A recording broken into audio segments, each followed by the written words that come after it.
Donald Trump, kalaupun tidak jadi presiden, maka dia adalah pembocor kedustaan besar perilaku globalis cabai dalam jangka panjang ke depannya yang memungkinkan membuatnya akan dieksekusi mati seperti khayalan dalam The Simpsons. Yang terbaru, dia dan timnya lakukan adalah dibocorkannya informasi bahwa ada dana 50 juta dolar yang diberikan oleh Bill Gates kepada WHO untuk menyatakan bahwa COVID adalah pandemik. Bagi globalis sangat penting untuk membuat dunia panik, dan siapa lembaga yang tertinggi yang bisa membuat dunia panik dengan cepat? Ya benar, WHO. Ketakutan yang diciptakan dengan pernyataan WHO ini kemudian kita tahu semua di media mainstream mulai mengikutinya karena media mainstream sudah dikuasai globalis. Media mainstream dunia mulai melancarkan propaganda menakutkan berikutnya dan beruntun akan bahaya COVID-19. Mundurnya Amerika sebagai negara donor di banyak multinational organization seperti PBB, WHO membuat organisasi yang telah dikuasai globalis ini menjadi mandul. Namun untungnya ada salah satu globalis yang mau jadi dewa, yaitu Bill Gates, yang dimana setiap 10 dolar anggaran yang dibutuhkan oleh WHO, Bill Gates memberikan $1 donasinya. Karena itu Bill Gates bisa mengendalikan, sekali lagi, banyak organisasi besar di dunia yang dikendalikan oleh globalis, termasuk oleh Bill Gates. Globalis memang anti negara, anti nasionalis, kendalinya ada di PBB, WHO, dan sejenisnya. Karena itu Trump yang agak koslet otaknya menyatakan Amerika keluar dari lembaga multinasional karena tidak bisa dikendalikannya lagi organisasi dunia tadi. Semua globalis yang kendalikan sudah tidak mewakili umat manusia. Dalam 20 langkah globalis mengendalikan dunia kali ini yang terdapat dalam informasi Bosman sebelumnya, dikatakan bahwa nomor 2 ada poin dalam tanda petik melepas virus yang sedikit mematikan dibandingkan flu. Dengan kekuatan berita WHO ini membuat percepatan efek menakutkannya atau terorisme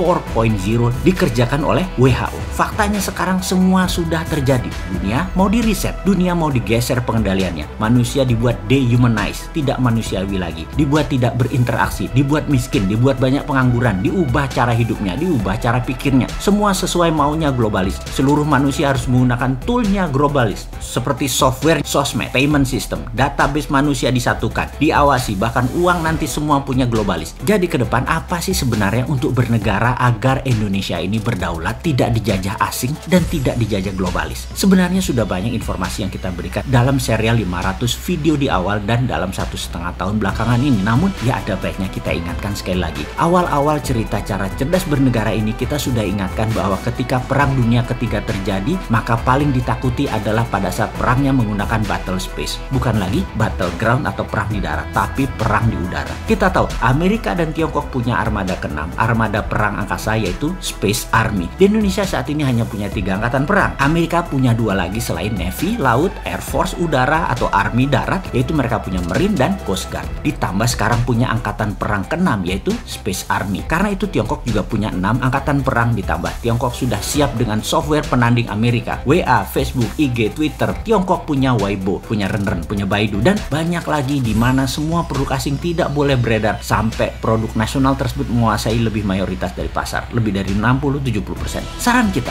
Indonesia harus membantu produk anak bangsa untuk berdaulat ini kalau mengerti cara bernegara dan pejabatnya ingin Indonesia berdaulat, bukan hanya memanfaatkan peluang oportunis yang pragmatis ikut-ikutan arus negara lain. Kita harus punya Google-nya Indonesia, WA-nya Indonesia, seperti Turki saat ini yang lakukan, seperti Elon Musk dengan kampanye anti Facebook, anti WA yang menjual data. Karena apa-apa yang gratis, Anda adalah produknya. Capek nggak Anda jadi produk? Makanya jangan pakai produk yang menjual data. Elon Musk menyarankan pindah ke Signal, namun Erdogan menyarankan pakai produk dalam negeri Turki. Ini keren. Lalu Erdogan memerintahkan rakyatnya memakai BIP. Indonesia bagaimana? Pemerintah sarankan rakyatnya pakai dinaran misalnya sebagai payout system yang di-endorse pemerintah. Salah, nggak jualan produk sendiri. Maaf, jangan. Kita fokus ke lainnya saja. Oke, pemerintah lakukan seperti apa yang Tiongkok lakukan, seperti list di bawah ini. Baidu, Google-nya Cina. Alibaba, Amazon-nya Cina. Didi Sucing, Uber-nya Cina. Baike, Wikipedia-nya Cina. Niche, Instagram-nya Cina. Weibo, Twitter-nya Cina. Renren, FB-nya Cina. WeChat, WA-nya Cina. Youku, YouTube-nya Cina. QQ adalah Gmail-nya Cina. Sahabat muda, melihat hal ini ke depan, mari kita bangun platform digital itu semua, dan kali ini kita meminta pemerintah ikut turun tangan. Tiru apa yang Tiongkok lakukan untuk negaranya, yaitu protek kepentingan nasional. Setelah kita membangun ratusan platform tadi, maka pemerintah dengan gagah berani harus melakukan apa yang sebuah negara revolusioner berani lakukan. Seperti Tiongkok, seperti Turki. Uber tidak boleh masuk Cina sampai Didi Sucing menguasai lebih dari 70% pasar, Alibaba menguasai lebih dari 70% pasar, baru Amazon boleh masuk. WeChat menguasai mungkin lebih dari 60%, WA baru boleh masuk. Weibo menguasai 60%, baru Twitter boleh masuk. Itu nasionalis namanya. Pejabat kalau berani begini, itu baru namanya patriotis. Walaupun nantinya perusahaan tadi walaupun mayoritas, pemerintah Tiongkok masuk ke dalamnya, tapi tidak apa-apa. Mereka tetap nasionalis, dan kalian sahabat muda harus bisa membangun platform ini semua sehingga pemerintah melakukan tindakan proteksi tadi. Kalian sudah siap.